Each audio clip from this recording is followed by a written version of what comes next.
Hello friends, welcome to my channel law behaviour. आज हम बात करेंगे ट्रांसफ़र ऑफ प्रॉपर्टी एक्ट के बहुत ही इम्पोर्टेंट टॉपिक लिस पेंडेंस के रूल के बारे में, जो कि section 52 of the transfer of property act दिया गया है, एक्सप्लेन किया गया है। बेसिकली लिस पेंडेंस का रूल एक रूल ऑफ पब्लिक पॉलिसी है, एक पब्लिक पॉलिसी के ऊपर बेस्ड रूल है जो कोर्ट को अपनी प्रोसीडिंग को स्मूथली रन करने के लिए, विदाउट हिंड्रेंस रन करने के लिए, और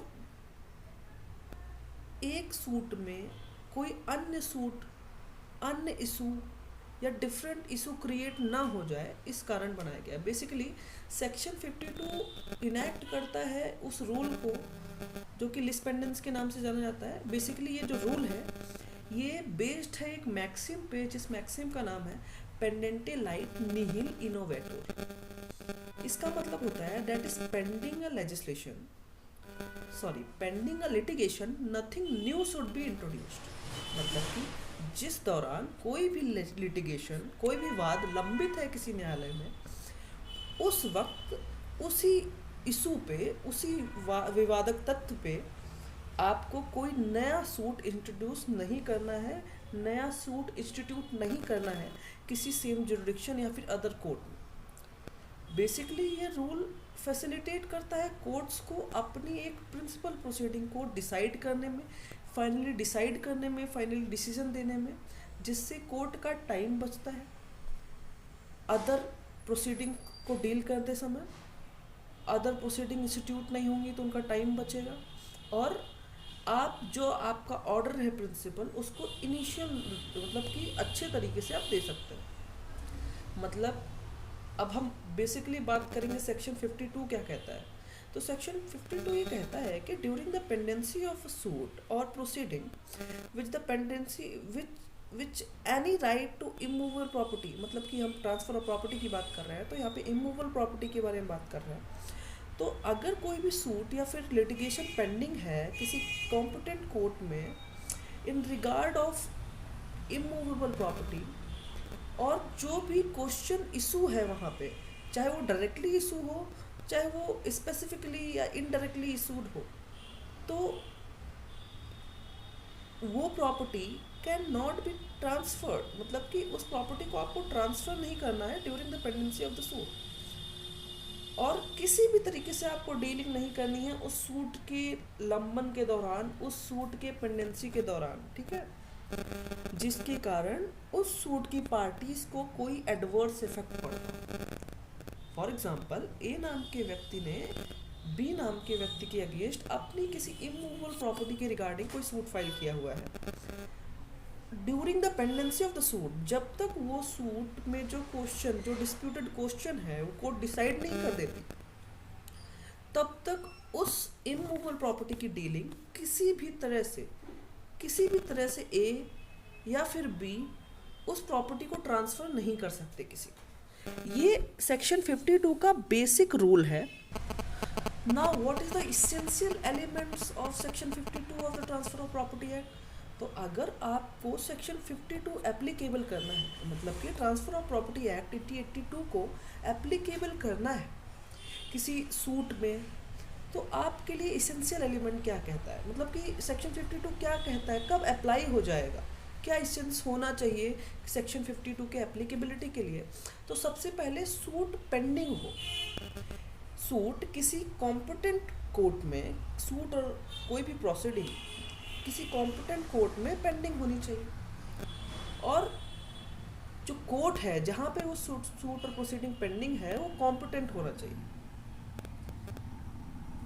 एक बहुत ही इम्पोर्टेंट चीज़ ये होगी कि जो सूट फाइल करने वाली पार्टी है और जिसके अगेंस्ट सूट फाइल हुआ है, यानी कि प्लेंटिफ और डिफेंडेंट, एक दूसरे में कोल्यूजन नहीं किए होने चाहिए। मतलब कि कोल्यूजन नहीं किए होने चाहिए का मतलब है कि मिलजुल के गलत इंटेंशन से, कोल्यूजन से सूट फाइल नहीं किया होना चाहिए।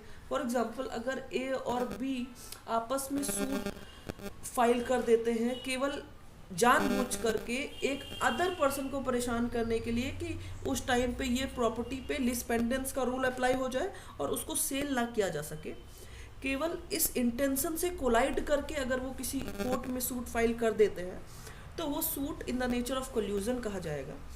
तो कोल्यूजन नेचर का सूट नहीं होना चाहिए, ठीक है। और जो राइट टू प्रॉपर्टी है, राइट टू इमूवेबल प्रॉपर्टी है, वो डायरेक्टली एंड स्पेसिफिकली इशू होना चाहिए। जिस सूट में, जिस प्रोसीडिंग में आपका लिस पेंडेंस का रूल अप्लाई होना है, वहाँ पे जो इशू है रिगार्डिंग इमूवेबल प्रॉपर्टी वो डायरेक्टली इशू होना चाहिए। कोई इंसिडेंटली इशू नहीं होना चाहिए कि कोई अदर प्रोसीडिंग चल रहा है और अदर प्रोसीडिंग में कोई भी एक अदर इशू जो कि इंसिडेंटल है, जो मेन नहीं है, जो इंसिडेंटल है, उस केस में आपको डायरेक्टली अप्लाई नहीं होगा लिस पेंडेंस का रूल। लिस पेंडेंस का रूल वहाँ पे अप्लाई होता है जहाँ पे वो प्रोसीडिंग डायरेक्टली इन इशू है, मतलब कि वो जो प्रॉपर्टी है, सब्जेक्ट मैटर है, वो डायरेक्टली इन इशू होना चाहिए। तो वहाँ पर लिस पेंडेंस का रूल अप्लाई होगा। और कब हम लिस पेंडेंस का रूल अप्लाई करके किसी भी ट्रांसफ़र को वॉइड कर सकते हैं?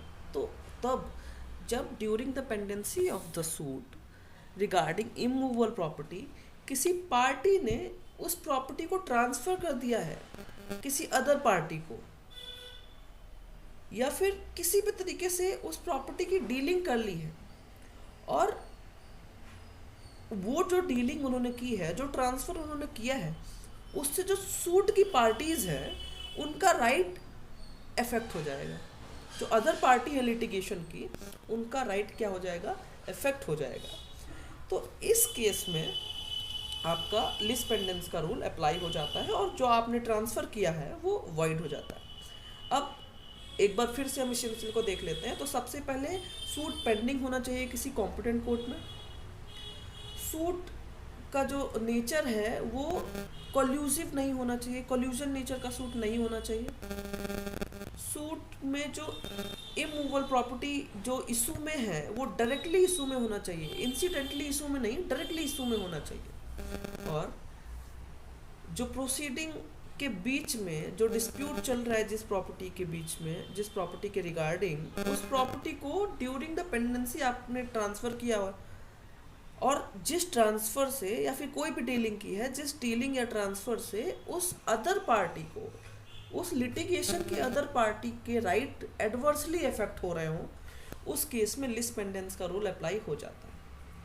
कभी कभी कुछ सिचुएशन ऐसी होती हैं जहाँ पे पार्टीज़ के राइट इफेक्ट नहीं हो रहे होते, वहाँ पे ट्रांसफ़र कर देने मात्र से लिस पेंडेंस का रूल अप्लाई नहीं होगा।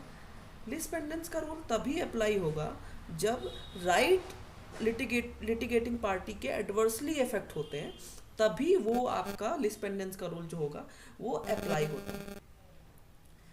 बेसिकली ऑब्जेक्ट जो है इस सेक्शन का, इस सेक्शन 52 का rule principle of lis pendens का, ये है justice, equity and good conscience के ऊपर। जस्टिस, न्याय की अवहेलना ना हो पाए, समानता बनाए रखना, और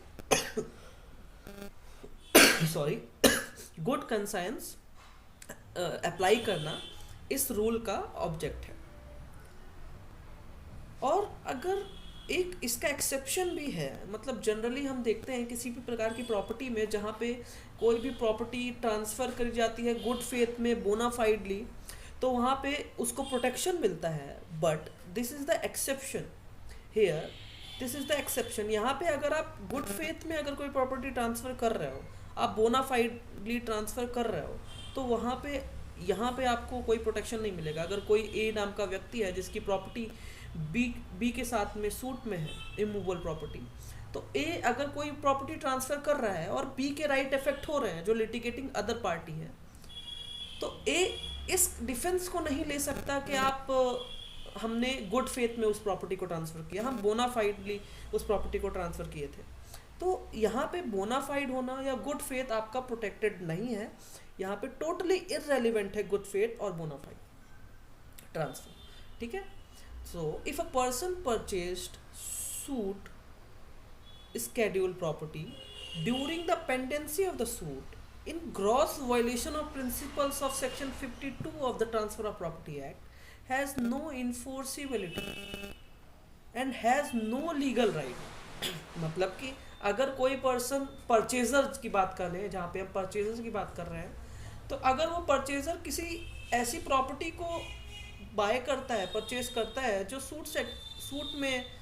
सूट का सब्जेक्ट मैटर है during the pendency of the suit, तो उसके पास में कोई भी राइट नहीं होता उस परचेज को इन्फोर्स करा लेने का, और उसका कोई भी लीगल राइट क्रिएट नहीं होता है इस रिगार्डिंग, ठीक है। और जो भी डिक्री पास होगी इवन परचेजर, जो मेन प्रिंसिपल सूट चल रहा है उस इमूवेबल प्रॉपर्टी के रिगार्डिंग, तो उस सूट में जो डिक्री पास होगी, जो परचेजर होगा उस प्रॉपर्टी का, हालांकि उसके पास में कोई भी राइट नहीं है लीगल, कोई भी इन्फोर्सिबिलिटी नहीं है उसके ट्रांजैक्शन में, बट उसके बावजूद भी वो डिक्री उसके ऊपर अप्लाई होगी, उसका कोई भी राइट क्रिएट नहीं हो पाएगा, ठीक है। तो ये जो लीज पेंडेंस का रूल है, ये रूल ऑफ पब्लिक पॉलिसी के ऊपर बेस्ड है, और इसके ऊपर एक लैंडमार्क जजमेंट है जिसको हम लोग पढ़ते हैं, बेलामी वर्सेस सेमाइन का जो केस है, ये इस रिगार्डिंग लैंडमार्क जजमेंट है। अब इस वीडियो को कंक्लूड करते हुए हम ये समझते हैं कि डॉक्ट्रिन ऑफ लीज पेंडेंस का इफेक्ट क्या होता है। तो बेसिकली इसका इफेक्ट ये होता है कि जो भी डिक्री पास करी जाएगी किसी सूट में, वो बाइंडिंग होता है इवन ट्रांसफरी पे। ट्रांसफरी इन द सेंस कि जो पार्टीज ऑफ द सूट हैं, उन्होंने जो प्रॉपर्टी ट्रांसफ़र कर दी है किसी पर्सन को, वो ट्रांसफरी कहलाया, तो उस पर भी जो डिक्री होती है वो बाइंडिंग होती है,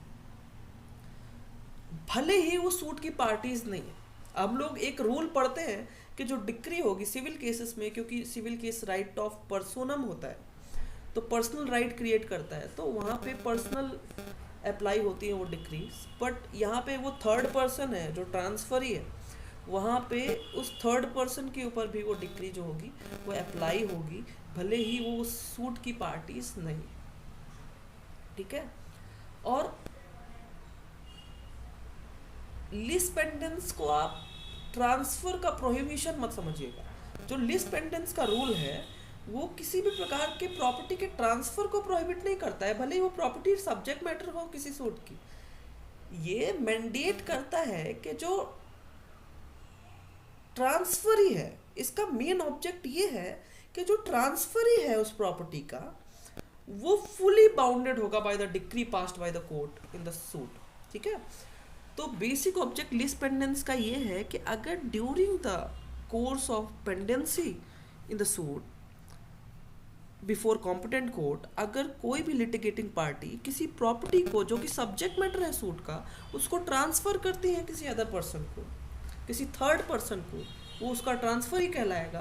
और वो ट्रांसफर ही भी उस डिसीजन से, उस डिक्री से बाउंडेड होगा जो डिक्री उस सूट में पास करी जाएगी, although he is not a party of the suit, he is not a party of the litigation, ठीक है। तो ये जनरल रूल का एक्सेप्शन भी कह सकते हैं हम इसको, कि हम लोग एक जनरल रूल पढ़ते हैं कि जो पार्टीज ऑफ द सूट होती हैं उन पर डिक्री अप्लाई होती है। तो ये पार्टीज ऑफ द सूट ना होते हुए भी इसके ऊपर ये डिक्री अप्लाई होगी, ठीक है। ये जनरल रूल है लीज पेंडेंस का। तो हमने लीज पेंडेंस को अच्छे से समझ लिया है। Lease pendens section 52 of the transfer of property act में दिया गया है। Thank you.